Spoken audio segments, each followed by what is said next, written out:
आज का हमारा टॉपिक है दी पेनिनसुलर रिवर्स। पेनिनसुलर रिवर का मतलब है, अच्छा सबसे पहले तो यहाँ पे आप पेनिनसुलर के मतलब को समझिए। हालांकि इसको हम लोगों ने अपने चैप्टर नंबर 2 में डिस्कस किया था कि आखिर पेनिनसुलर का मतलब होता क्या है। पेनिनसुलर का मतलब है वो हमारा इंडिया का हिस्सा जो कि 3 हिस्सों से समुद्र के पानी से घिरा हुआ है। एग्जाम्पल के तौर पर हम लोग यहाँ पे कह सकते हैं हमारा साउथ इंडिया। जैसे यदि हम लोग बात करें तो हमारा गुजरात से आप नीचे आइए महाराष्ट्र, उससे नीचे आइए गोवा, उससे नीचे आइए केरल, उसके बगल में आप आ जाइए तमिलनाडु, उसके ऊपर आ जाइए आप उड़ीसा, फिर हमारा वेस्ट बंगाल। ये सब का सब ऐसे स्टेट हैं जो कि हमारे समुद्र के बगल बगल पड़ते हैं। तो ये हमारा कैसा एरिया कहलाएगा? पेनिनसुलर एरिया कहलाएगा। और इन सब एरिया के अंदर जो हमारा रिवर होगा उसका नाम हो जाएगा पेनिनसुलर रिवर। और आपके बुक में ना एक इंडिया का मैप दिया गया है। इंडिया के मैप में आप उसमें देखिए अलग अलग प्रकार के रिवर के बारे में आपको उसमें बताया गया है, और उन सब रिवर के बारे में हम लोग यहाँ पे भी पढ़ेंगे। बस शर्त क्या है, आपको इंडिया के साउथ में देखना है, ठीक है। मतलब कि हाँ, जहाँ पे आपका बेसिकली समुद्र आपका 3 हिस्सों से घिरा हुआ है आपका एरिया इंडिया, वहाँ पे आपको देखना है। तो आपको अलग अलग नदी के बारे में दिख जाएगा। यहाँ पे अलग अलग नदी के नाम लेंगे और इस नदी को आप वहाँ पे ढूंढिएगा मैप में कि आखिर कहाँ पे ये बताया जा रहा है, तो आपको बिल्कुल समझ में आ जाएगा। तो आपके सामने ना डायग्राम बिल्कुल खुला हुआ होना चाहिए, तब आपको यहाँ पे समझ में आएगा। देखिए इसमें लिखा गया है a large number of peninsular rivers are seasonal. हमारे इंडिया में ना अधिकतर जो पेनिनसुलर रिवर है वो सीजनल है। सीजनल का मतलब हो गया कि सीजन में ही ये बहता हुआ नज़र आता है, उसके बाद ये बहता हुआ नज़र नहीं आएगा। और अक्सर ये नदी आपको कब बहता हुआ नज़र आएगा? बारिश के समय में, रेनी सीजन में। क्यों? क्योंकि उस समय पे नदी का पानी बढ़ जाता है, जिसकी वजह से इसमें आपको फ्लो देखने को मिलता है। तो अधिकतर इंडिया में जो पेनिनसुलर रिवर है वो आपका कैसा है? सीजनल है, ठीक है। वो केवल बरसात में आपको देखने को मिलता है। आगे, peninsular rivers are largely dependent on rainfall. तो जो हमारा पेनिनसुलर रिवर होता है वो लार्जली किस पे डिपेंड होता है? रेनफॉल पे। मतलब कि बरसात होगा तो उस नदी में पानी दिखेगा, बरसात नहीं होगा तो उस नदी में पानी देखने को नहीं मिलेगा, ठीक है। आगे, during the dry season even the large peninsular rivers have reduced flow of water in their channels। यानी कि जब ड्राई सीजन होता है, जैसे गर्मी का सीजन हो गया हमारा मई जून का, उस समय पे तो ये पेनिनसुलर रिवर, हालांकि पेनिनसुलर रिवर ना उतने बड़े बड़े नहीं होते हैं, छोटे मोटे नदी होते हैं। और जैसे गर्मी के समय में तो ये कम्प्लीटली कभी कभी सूख जाता है पूरा। बात समझ आ रही है? तो बताइए इसमें जो पानी होगा वो किस पे डिपेंड करेगा? बरसात पे डिपेंड करेगा, यानी कि रेन वाटर पे डिपेंड करता है। आगे बढ़ते हैं तो कुछ बातें हो गई छोटी छोटी, अभी हम लोग रिवर के बारे में आएंगे तो हम लोग उसके बारे में और जानेंगे। उसके बाद most of the peninsular rivers like the Mahanadi, the Godavari, the Krishna, the Kaveri flow eastwards and drain into the Bay of Bengal. अब आप इंडिया के मैप में देखेंगे इन सभी नदी का नाम, जैसे महानदी हो गया, गोदावरी, कृष्णा, कावेरी, ये सब का सब बह के किधर की ओर आ जाता है? ईस्ट की ओर आता है। और ईस्ट में आके आप देखेंगे वहाँ पे हमारा लाई कर रहा है बे ऑफ बंगाल, और बे ऑफ बंगाल में जाके सारा नदी क्या हो जाता है? मिल जाता है, यानी कि समुद्र में सारा पानी हमारा मिल जाएगा। These reverse make deltas eight their mouth, यानी कि ये नदी अलग अलग प्रकार के जगहों पर अपना डेल्टा भी बनाते हुए चलता है। मतलब कि जहाँ पे ये शुरुआत होता है, जहाँ से बहना, वहाँ से आपको ये नज़र आएगा कि अलग अलग प्रकार का डेल्टा भी बना रहा है। और वैसी बात है ना, नदी है तो अपना डेल्टा तो बनाएगा ही, ठीक है। आगे, the drainage basins of the of the peninsular river are comparatively smaller in size. अब देखिए ड्रेनेज बेसिन का मतलब क्या हो गया? बेसिकली रिवर सिस्टम का बात कर रहा है ये। मतलब कि अक्सर जो हमारे पेनिनसुलर रिवर है वो ना थोड़ा सा मतलब साइज में छोटा होता है। साइज में छोटा क्यों होता है? क्योंकि इसमें हर समय पे पानी रहता नहीं है, केवल कब रहता है? बरसात के समय में रहता है, इसीलिए थोड़ा सा हमारा छोटा होता है। जैसे यदि हम लोग बात करें हिमालयन रिवर सिस्टम के बारे में, जैसे गंगा, इंदस, ब्रह्मपुत्र, उनसे ये काफ़ी छोटा होता है। और गंगा, इंदस और ब्रह्मपुत्र में क्या कभी पानी का कमी हो सकता है? नहीं, क्योंकि वो तो लगातार हमारा डायरेक्ट हिमालय से ही निकलता है, ठीक है। लेकिन इन सभी में पानी का कमी देखने को मिलता है, जिसकी वजह से साइज में भी बहुत छोटा होता है, ठीक है। चलिए अब एक एक करके हम लोग पेनिनसुलर रिवर के बारे में डिस्कस करते हैं। तो ड्रेनेज बेसिन कहीं पे आ जाए या फिर कहीं पे आपको सिंपली बेसिन मिल जाए, समझना क्या है, वो बेसिकली रिवर के बारे में ही बात कर रहा है। ये सब बेसिकली कंफ्यूज करने के लिए वर्ड आपको यहाँ पे दिया गया है। आगे बढ़ते हैं फिर। अब यहाँ पे हमारा एक एक करके अलग अलग प्रकार के पेनिनसुलर रिवर के बारे में डिस्कस करते हैं, जो कि साउथ इंडिया में रिवर आपको देखने को मिलता है, ठीक है। आगे देखा जाए, सबसे पहला हमारा नर्मदा बेसिन, यानी कि नर्मदा रिवर के बारे में पहले हम लोग देखेंगे। The Narmada rises in the Amarkantak hills in Madhya Pradesh, यानी कि मध्य प्रदेश में हमारा एक हिल है उसका नाम है अमरकंटक, वहीं उसी हिल से हमारा नदी क्या है, नर्मदा नदी निकलती है, वहीं से निकलती है। It flow towards the west, ये वेस्ट की ओर आगे बढ़ती है, मतलब कि इंडिया का जो वेस्ट हमारा हिस्सा होगा। अच्छा, वेस्ट में हमारा कौन सा समुद्र है बताइए? अरेबियन सी, है ना। तो अरेबियन सी की ओर ये आगे बढ़ती है। देखो, हर नदी का ना अल्टीमेट गोल क्या होता है? अल्टीमेट गोल होता है हर नदी का कि हमको जाके समुद्र में मिल जाना है। और अब चाहे तो वो समुद्र में बे ऑफ बंगाल में मिले, या फिर अरेबियन सी में मिले, या फिर नीचे हमारा किधर इंडियन ओशन में मिल जाए, कहीं पे भी मिले, बस समुद्र में जाके उसका मिलना ही आखिरी मकसद होता है। ठीक है, तो ये जो हमारा नर्मदा बेसिन यानी कि नर्मदा रिवर है वो बेसिकली वेस्ट की ओर आगे बढ़ता है। On its way to the Arabian Sea, the Narmada creates many picturesque location, यानी कि जब ये नर्मदा रिवर हमारा अरेबियन सी की ओर समुद्र में मिलने के लिए जब जा रही होती है, बढ़ के जा रही होती है, तो ये अपने बहुत एकदम अमेजिंग पिक्चर स्क्वेयर लोकेशन को क्रिएट करती है। पिक्चर स्क्वेयर लोकेशन का मतलब होता है वैसा एकदम सुंदर माहौल जहाँ पे कि आप जाके फोटो ये सब खिंचवा सकते हैं। मतलब कि जब ये नर्मदा रिवर हमारा वेस्ट की ओर बढ़ती है आगे अरेबियन सी में मिलने के लिए जब जाती है वहाँ पे, तो ये ना अलग अलग प्रकार के एकदम मनमोहक वातावरण वहाँ पे क्रिएट करता है। मतलब कि वहाँ पे आप जाओ, बैठो, आराम से पिकनिक विकनिक मना सकते हो और वहाँ पे आप फोटो ये सब भी क्लिक कर सकते हैं। बहुत मतलब सुंदर वातावरण वहाँ पे देखने को मिलता है। आगे, the marble rocks near Jabalpur and the Dhuandhar falls are some amazing picturesque location. जैसे देखो, जबलपुर में मार्बल रॉक्स और धूधर फॉल्स, ये हमारे कुछ ऐसे पिक्चर स्क्वेयर लोकेशन हैं जहाँ पे आप जाके अलग अलग प्रकार के पिक्चर को खींच सकते हैं और नर्मदा रिवर का एंजॉय भी आप ले सकते हैं, क्योंकि बहुत अच्छा मनमोहक माहौल यहाँ पे आपको देखने को मिलता है।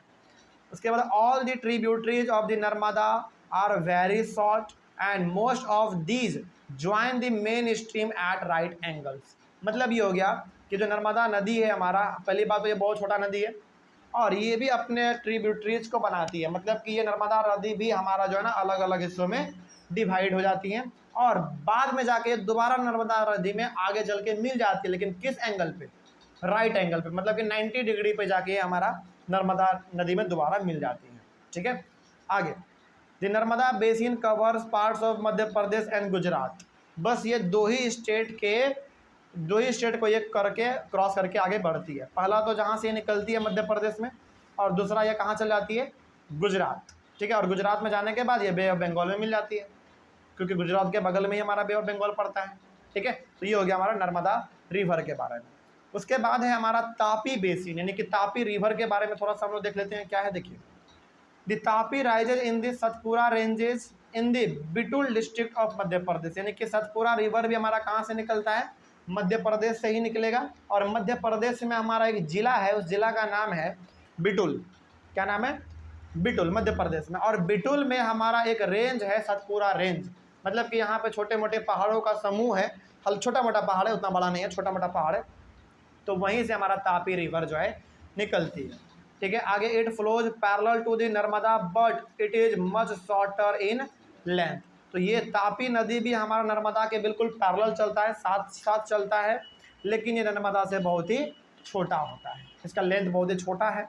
उसके बाद ये Tapi basin covers parts of Madhya Pradesh, Gujarat and Maharashtra. तो ये 3 स्टेट को कवर करती है।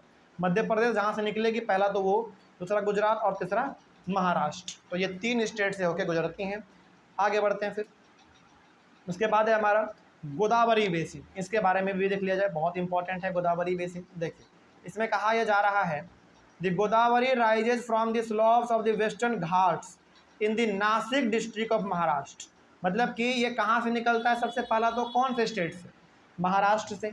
और महाराष्ट्र में हमारा एक डिस्ट्रिक्ट है, यानी कि जिला है, उसका नाम है नासिक। और नासिक में हमारा जो वेस्टर्न घाट है, मतलब कि समुद्र के किनारे वाला जो एरिया है नासिक में, वहाँ से हमारा ये बेसिकली गोदावरी नदी बाहर निकलती है। ठीक है, स्लोप के रूप में, मतलब कि ढलान के रूप में ऊपर से नीचे आती है, पहाड़ों के जैसा हमारा।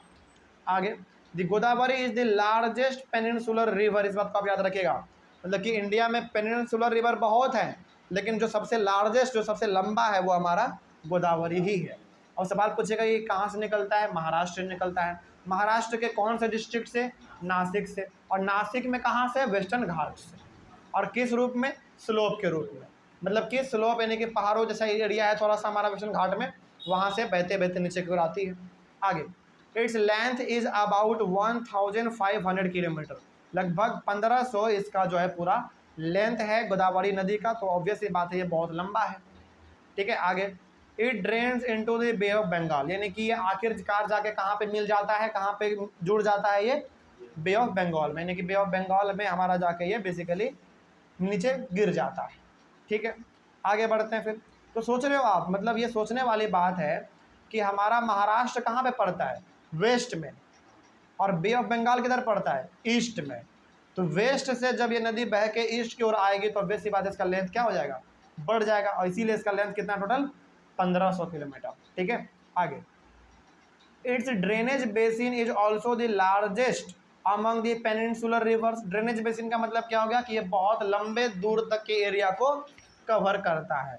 तो बहुत अलग अलग प्रकार के हमारे पास पेनिनसुलर रिवर है, लेकिन कोई इतना ज़्यादा एरिया को कवर नहीं करता है। ये इकलौता ऐसा नदी है जो कि पेनिनसुलर नदी के मामले में बहुत लंबा भी है और बहुत दूर तक के एरिया को ये कवर भी करता है, मतलब कि इसका चौड़ाई भी बहुत ज़्यादा है। ठीक है, आगे, the Godavari basin covers parts of Maharashtra, Madhya Pradesh, Orissa and Andhra Pradesh. तो ये 4 ऐसे स्टेट हैं जिनको ये गोदावरी नदी टच करती हैं। टच करते करते जाके आखिरकार बे ऑफ बंगाल में मिल जाती हैं। इसके बाद the Godavari is joined by a number of tributaries such as the Purna, the Wardha, the Pranhita, the Manjra, the Wainganga and the Penganga. तो ये एक अलग अलग प्रकार के ट्रिब्यूटरीज के नाम है, छोटे मोटे ट्रिब्यूटरीज के नाम है, जो कि जाके आखिरकार गोदावरी में मिल जाती है और गोदावरी का लंबाई और चौड़ाई दोनों बढ़ जाता है। ठीक है ना, तो ये हमारे ट्रिब्यूटरीज हैं जो कि आखिरकार किस में? गोदावरी में जाके मिल जाती है। ठीक है, आगे बढ़ते हैं। तो ये हमारा गोदावरी के बारे में भी हो गया। उसके बाद है, अच्छा, 1-2 पॉइंट और इसमें लिखा गया है, the last 3 tributaries are very large. अच्छा, ये जो आपने लास्ट 3 ट्रिब्यूटरीज देखा, लास्ट का 3 ट्रिब्यूटरी कौन कौन था? मांजरा, वैनगंगा और पेनगंगा, है ना। तो ये 3 ऐसे ट्रिब्यूटरीज हैं जो कि बहुत ही लार्ज हैं, लंबे लंबे हैं। Because of its length and the area its cover it is also known as the Dakshin Ganga. मतलब कि ये ना क्या करता है, मतलब पहली बात तो ये बहुत लंबा है गोदावरी, हमारा गोदावरी नदी पहली बात तो बहुत लंबा है। दूसरा बात, ये बहुत बड़े एरिया को ये कवर करता है, इसीलिए इसका नाम ही रखा गया है दक्षिण गंगा। दक्षिण गंगा मतलब जो हमारे साउथ इंडिया में है, तो इसीलिए इसका नाम है दक्षिण गंगा। ठीक है, चलिए आगे बढ़ते हैं फिर। उसके बाद है हमारा महानदी बेसिन, इसके बारे में भी देख लिया जाए, क्या इसके बारे में बात कहा गया है। सबसे पहला हमारा है the Mahanadi rises in the highlands of Chhattisgarh. Highlands of Chhattisgarh का मतलब है छत्तीसगढ़ में जो ऊंचा वाला जगह है, पहाड़ी जैसा इलाका है थोड़ा बहुत, वहाँ से हमारा महानदी निकलती है। It flows through Odisha to reach the Bay of Bengal. तो ये ओडिशा से होते हुए मतलब कि कहाँ पे ये निकलता है? छत्तीसगढ़ में। छत्तीसगढ़ से निकल के पहुँचता है ओडिशा, ओडिशा से फिर निकल के हमारा ये बे ऑफ बंगाल में मिल जाता है। ठीक है, the length of the river is about 860 kilometre. इस नदी का पूरा जो लंबाई है वो 860 किलोमीटर है। It's drainage basin is shared by Maharashtra, Chhattisgarh, Jharkhand and Orissa. यानी कि ये ऐसे कुछ ऐसे स्टेट हैं जो देखो 1, 2, 3, 4 स्टेट को ये कवर कर रहा है। और वैसे बात है इसका लेंथ तो लंबा होना ही है, तो 860 किलोमीटर इसका पूरा लंबाई है। और ये बेसिकली महाराष्ट्र में, छत्तीसगढ़ में, झारखंड में और उड़ीसा में बहुत बड़े लेवल पे एरिया को ये कवर करता है। ठीक है, यानी कि वाटर प्रोवाइड करता है। तो ये हमारा महानदी बेसिन के बारे में हो गया। उसके बाद है हमारा द कृष्णा बेसिन। कृष्णा के बारे में देख लेते हैं क्या कहा गया इसमें। The Krishna rises from a spring near Mahabaleshwar. Mahabaleshwar में बेसिकली स्प्रिंग का मतलब हो गया कि छोटे छोटे धाराओं के रूप में हमारा ये निकलता है। और आगे फिर the length of the river is about 1400 kilometre. इसका टोटल लेंथ 1400 किलोमीटर है, तो लंबा नदी है ये। आगे, it drains into the Bay of Bengal. ये भी बे ऑफ बंगाल में जाके मिल जाता है। उसके बाद the Tungabhadra, the Koyna, the Ghataprabha, the Musi and the Bhima are some of its tributaries. तो ये इसके अलग अलग प्रकार के ट्रिब्यूटरीज हैं जो अपने पानी को अलग अलग हिस्सों में डाइवर्ट कर देता है। और डाइवर्ट कर दे रहा है मतलब कि वही तो ट्रिब्यूटरी है। तो ट्रिब्यूटरी हमारा ये कुछ ऐसे नाम है। आगे, its drainage basin is shared by Maharashtra, Karnataka and Andhra Pradesh. तो ये जो नदी है हमारा बेसिकली ये महाराष्ट्र, कर्नाटका और आंध्र प्रदेश के बहुत बड़े एरिया को ये कवर करता है। तो ये हमारा कृष्णा बेसिन के बारे में हो गया। उसके बाद है हमारा कावेरी बेसिन। कावेरी के बारे में भी देख लेते हैं क्या कहा गया इसमें। The Kaveri rises in the Brahmagiri range of the western Ghat. मतलब कि वेस्टर्न घाट में ब्रह्मगिरी रेंज का मतलब क्या है, मतलब कि ब्रह्मगिरी रेंज का मतलब है कि वेस्टर्न घाट में थोड़ा बहुत पहाड़ी इलाका है, कुछ पहाड़ों का समूह है, वही है हमारा ब्रह्मगिरी रेंज। और ये ब्रह्मगिरी रेंज कहाँ पे है? वेस्टर्न घाट में, मतलब कि वेस्ट में हमारा समुद्र के किनारे वाले हिस्से में ये आपको देखने को मिलेगा। तो वहाँ से ये हमारा कावेरी बेसिन निकलता है। It drains into the Bay of Bengal in Tamil Nadu, यानी कि ये बहते हुए कहाँ आती है? पहले तमिलनाडु आती है और तमिलनाडु के बाद जाके बे ऑफ बंगाल में मिल जाती है। ठीक है। आगे, the length of the river is about 760 kilometre. इस नदी का जो पूरा लंबाई है वो 760 किलोमीटर है। अच्छा लंबा है। आगे, Amravati, Bhavani, Hemavati and the Kabini are some of its tributaries. तो ये इस नदी के छोटे मोटे कुछ ये हमारे ट्रिब्यूटरीज हो गए जो कि अपने पानी को अलग अलग हिस्सों में, ये मेन नदी जो हमारा कृष्णा है वो डाइवर्ट कर देती है। मतलब कि कावेरी नदी हमारा ये इसका छोटा मोटा ट्रिब्यूटरीज है। ठीक है। आगे, its drainage basin is shared bye Karnataka, Kerala and Tamil Nadu. तो ये जो नदी हमारा है कावेरी नदी, ये कर्नाटका, केरला और तमिलनाडु के अलग अलग एरिया को बड़े लेवल पे घेरता है, ऑक्यूपाई करता है। आगे, the Kaveri river makes the second biggest waterfall in India known as Jog Falls. देखिए इंडिया में सबसे, मतलब कि इंडिया में जो वाटरफॉल है हमारा वो दूसरा नंबर पे जो हमारा वाटरफॉल है उसका नाम है जॉग फॉल। और वो किसके द्वारा होता है क्रिएट? कावेरी नदी के द्वारा होता है। ठीक है। मतलब कि आपसे पूछा जाएगा कि इंडिया का जो सबसे बिगेस्ट वाटरफॉल है जॉग फॉल वो किस नदी के द्वारा क्रिएट किया जाता है, तो वो होता है हमारा कावेरी नदी के द्वारा। ठीक है। आगे, उसके बाद फिर the hydro electric power generated from the falls is supplied to Mysore, Bangalore and the Kolar Gold Field, यानी कि KGF। ठीक है, इस बात को आप याद है। और KGF पे हमारा एक मूवी बन चुका है। और यही, अच्छा जब हम लोग ना एक बार बताते हैं, चलिए पहले उसको समझ लेते हैं उसके बाद बताते हैं। मतलब कि जो कावेरी हमारा नदी है, इस कावेरी नदी से हमारा इलेक्ट्रिसिटी भी जनरेट किया जाता है, यानी कि बिजली जो हम लोग अपने घरों में इस्तेमाल करते हैं, तो वो बिजली भी बनाया जाता है। और वो बिजली कहाँ कहाँ सप्लाई होता है? मैसूर में, बेंगलोर में और कोलार गोल्ड फील्ड में। अब ये तो हमारा बात होगा कावेरी के बारे में। अब थोड़ा सा हम लोग बात कर लेते हैं KGF के बारे में। देखिए जब हम पहली बार KGF को देखे थे ना तो हमको लगा था ना कि ये कहानी जो इंडिया के बाहर का है। ठीक है। लेकिन जब उसके बारे में थोड़ा सा रिसर्च किए तो हमको मालूम चला कि नहीं, KGF हमारे इंडिया का ही एक जगह है, साउथ इंडिया में पड़ता है, हल्का साउथ इंडिया कह सकते हैं हम लोग इसको, तो वहाँ पे पड़ता है। और ये KGF हमारा ना एक बहुत बड़ा पहले खदान हुआ करता था, जैसे कोयले का खदान होता है ना, उसी प्रकार का ये हमारा खदान था। और इस खदान में कोयला कम सोना ज़्यादा निकलता था, और इसी के ऊपर वो हमारा KGF मूवी बनाया गया है। हाँ, एकदम पूरा सोना पे बनाया गया। आप देखने देखा होगा आपने, वो बहुत इंपॉर्टेंट मूवी था। तो कोलार गोल्ड फील्ड आज के दौर में उसको बंद कर दिया गया है, मतलब कि उसमें कोई भी आदमी अब जा नहीं सकता है, ये बिल्कुल सरकार की तरफ से बंद कर दिया गया है। ठीक है। तो ये हमारा बेसिकली इलेक्ट्रिसिटी कावेरी नदी के द्वारा बनाया जाता है और इन जगहों पे सप्लाई किया जाता है। आगे बढ़ते हैं फिर। अच्छा, अब तो हमारा यहाँ पे लेक के बारे में आ गया। लेक के बारे में हम लोग अपने अगले वाले क्लास में कवर करेंगे। तब तक के लिए थैंक यू वेरी मच।